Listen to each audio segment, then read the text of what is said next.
Hi everyone, I am live, I think, I hope. I'm Tanya. This is my first ever Facebook Live, so if anybody's there, do let me know in the comments. I will wait a few minutes to see if anybody joins.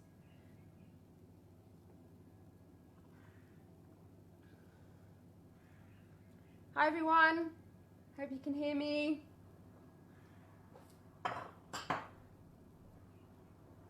Hi Maytal. Just going to wait a few minutes to let more people join.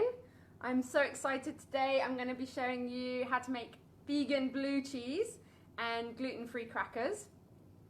So let's just wait a few more minutes. Hey Georgia, yay, I'm live. Ah.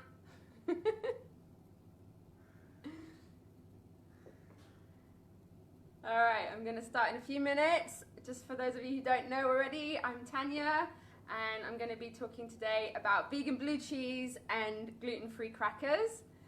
Exactly, Georgia. It's the perfect time for Shavuot, which for those of you not here in Israel or not Jewish, Shavuot is a Jewish holiday for the spring harvest, and it's associated a lot with eating a lot of dairy and cheese.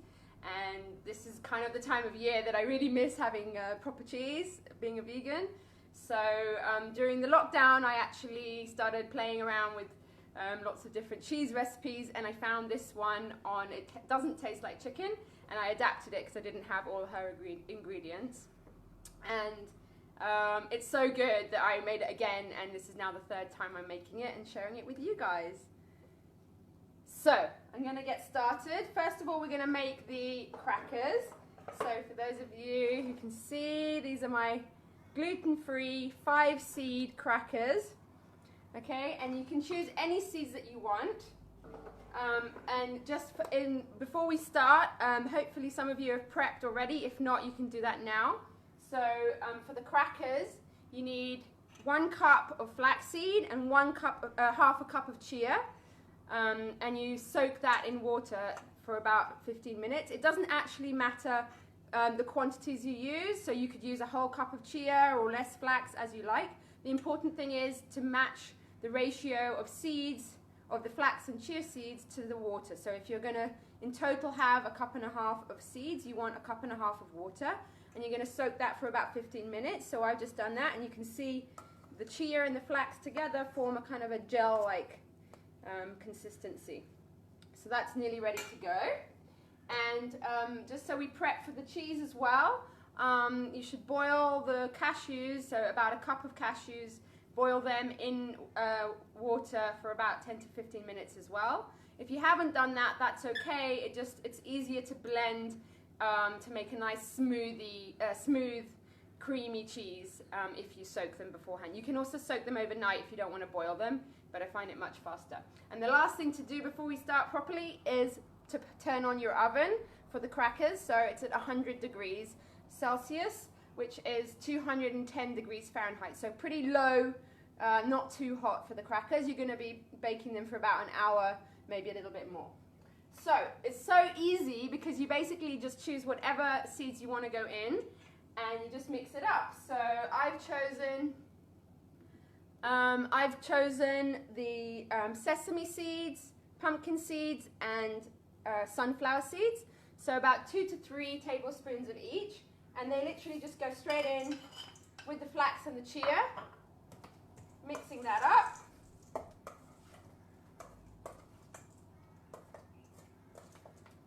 So if anybody's just joined, we are mixing our seeds into our other seeds into the flax and chia, and all of these seeds are really, really nutritious, and they're really great for your digestion as well. Some people like to blend a little bit of this mixture in the blender and then add it back in, and that allows a bit more of the absorption of the nutrients in these seeds.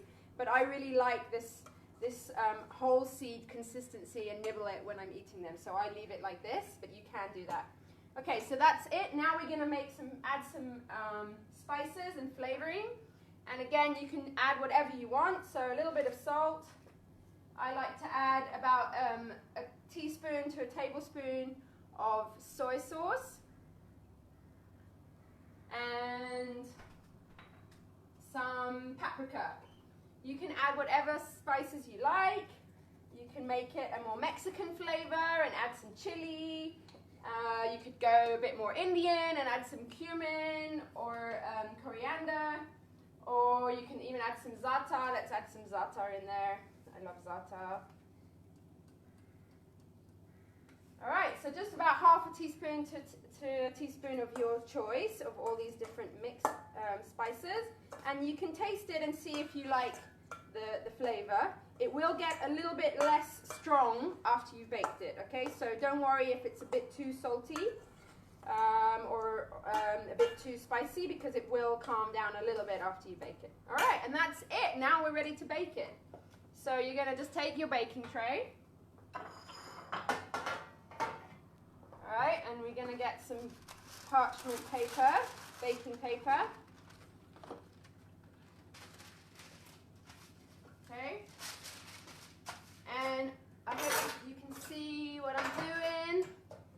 So you're basically going to just lay it out onto the tray, and then I find it most easy with a spatula. If you don't have one, you can use the back of a big spoon, and you're just going to squish it out so that it's quite thin. Basically, you want to make it as thin as possible without seeing holes in it.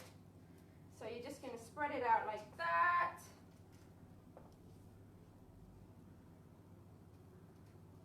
This is really the bit that takes the most time.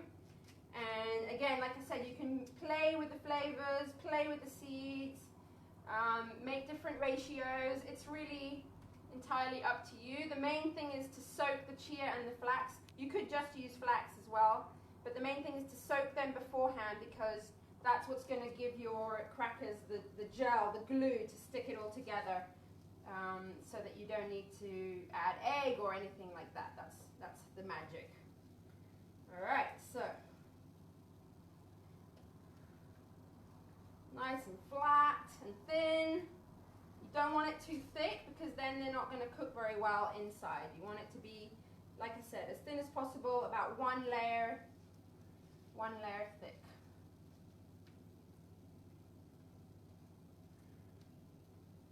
Right. Ta-da! And that's it. Okay, so here we go, nice and thin. So you can see it's like one layer of seeds thick, and that's going to go straight in the oven. All right, so that stays in the oven for about an hour. After half an hour, I'm going to put the timer on so I don't forget. After about half an hour at 100 degrees Celsius or 210 Fahrenheit, you want to check them and maybe flip them over. So to know when they're ready to flip over, they're not going to be crispy until you take them out and let them cool, okay? So they're always going to be a little bit soft, but after about half an hour, you should see that they're more or less sticking together, and you should be able to slide a spoon or a spatula underneath and lift it up, okay? And that means that it's ready to flip. And what you're going to do is you're just going to take any old knife, okay, and you're going to score the lines of the size of the crackers that you want, okay? And that you should do after about half an hour, because if you leave it too long until they're cooked more, it's going to be harder to cut. So you want to cut them when they're half done, flip them over, and then put them back in for another half an hour. And to know when they're really dry, ready, is that they're going to be dry but not crispy, okay? If they're too crispy, you risk burning them. So you want them to still be a little bit soft but dry to the touch. No stickiness, no gel feeling. That's when you know that they're ready. And after that, you just pop them out, leave them to cool, and stick them in your box. And then you're going to end up with delicious crackers like these. Okay, so these were very gooey when I took them out, and just listen to that crunch. Oh, yummy. Okay, so nice and crispy. And that happens after you cool them. All right, so we've made our crackers. Now we need to get on to the best bit, which is the cheese. Also really fast. Okay, so here's my cheese that I made yesterday. Yum! Can't wait to eat it today. Okay, so again, really fast and easy. So we're going to use blender for this, so everything's just going to go straight in the blender. All right, so we've got a cup of cashews, which I boiled, I boiled them earlier, and they've cooled down a bit. It's not very good to put boiling hot things in the blender. Okay.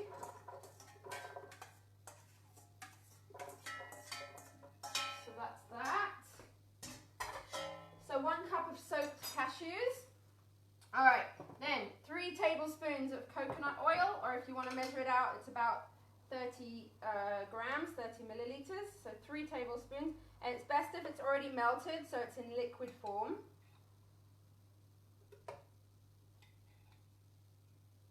Okay, 3 of them.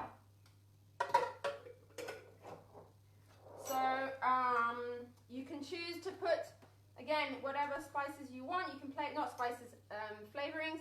I use garlic powder. You could also use onion powder or use half and half. So about a teaspoon of either garlic or onion powder, small teaspoon, unless you like garlic. Okay. Then we need about 25 grams of miso. Now with the miso, basically you should use white miso if you can, because that's going to make your cheese white. I don't have white miso, so I'm using shiro miso, which is a little bit darker, which just means that my cheese comes out a little bit browner, but it's still the same flavor. It just looks a little bit darker. So we're going to have a big dollop. All right, so big dollop of miso straight in there. 3 tablespoons of apple cider vinegar. I use organic. 1,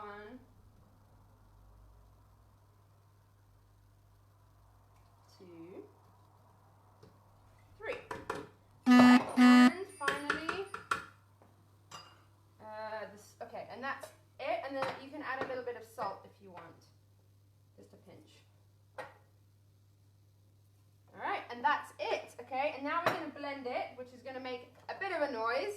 And you want to make it really, really smooth. So I like to pulse it first for a few beats, and then put it on smooth. So sorry for the noise.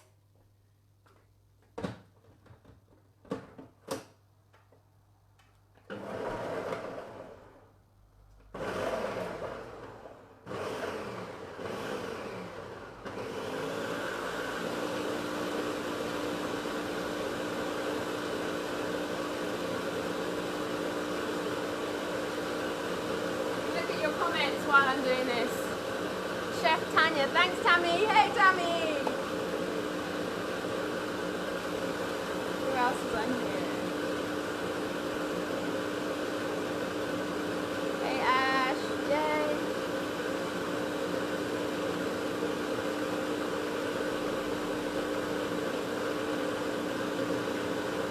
So you want to blend it quite a while so that it gets really, really smooth. So that's why I'm leaving it to blend.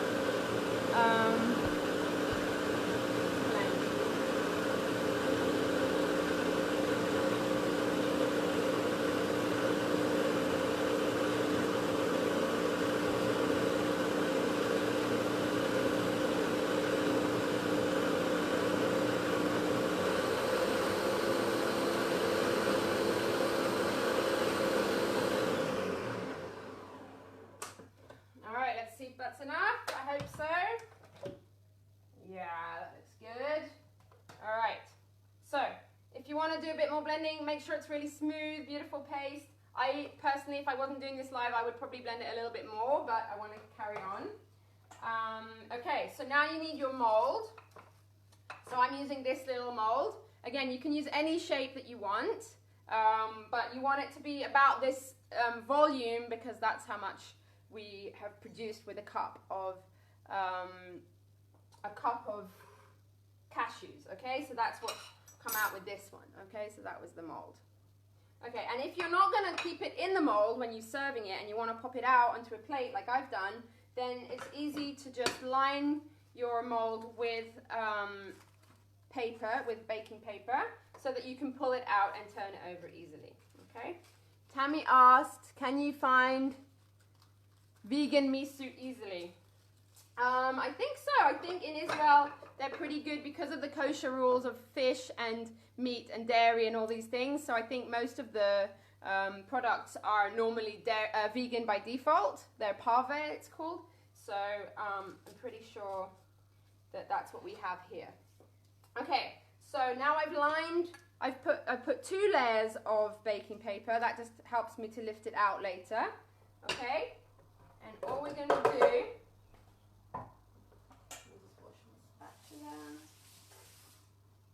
all right, so we're just gonna, oh yes, okay, one more thing before we're ready to go. So to make it look like blue cheese, we cheat a little bit. We're grinding up some seaweed and we're going to mix that in, and that gives a little bit of a salty flavor, but it also really looks like the blue cheese. Okay, so I'm using a coffee grinder. We got 1 minute left and I'm nearly done. So I just use a coffee grinder.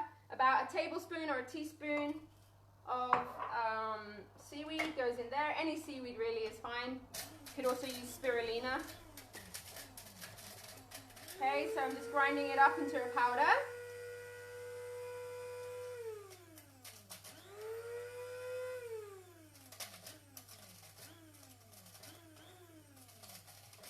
Should have done here's one I made earlier for these bits, but I didn't. Alright, so again, I would do it to a really fine powder, but I'm just going to stop here. As long as it's crumbly, then you should be fine. Alright, so we've got our seaweed, which we're going to mix inside the mold, okay? So we're going to plonk that in to our mold. Can you see what I'm doing? Here we go. Alright. So just put a big dollop of the cheese in the mold. Okay, and we're going to smooth that down. It's a bit tricky to begin with because the paper might move around, but once you've got a base layer in, it should be pretty easy. Okay, and then we're going to take, oh, let me take that out of the electricity. Okay, so I'm just sprinkling, okay, so here's the cheese. I'm just sprinkling some of the blue cheese bits in, okay. Then I'm going to put some more cheese spread on top of that.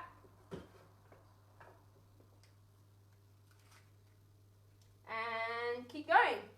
You can stir it a little bit if you want to try and create veins, but I just sprinkle it and it seems to work very well. Alright, so a little bit more blue cheese.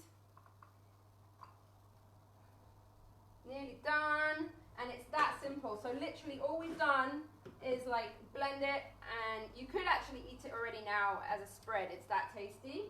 But if you want to leave it in the fridge to firm up a little bit, so around 4 hours it will be really firm. Okay, and then if you leave it overnight, then you can actually really slice it like cheese. Alright, so let's just finish.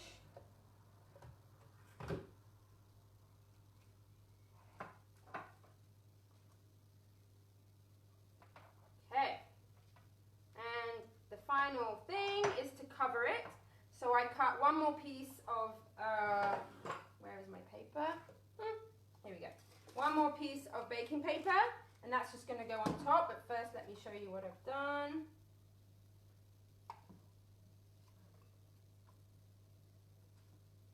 All right.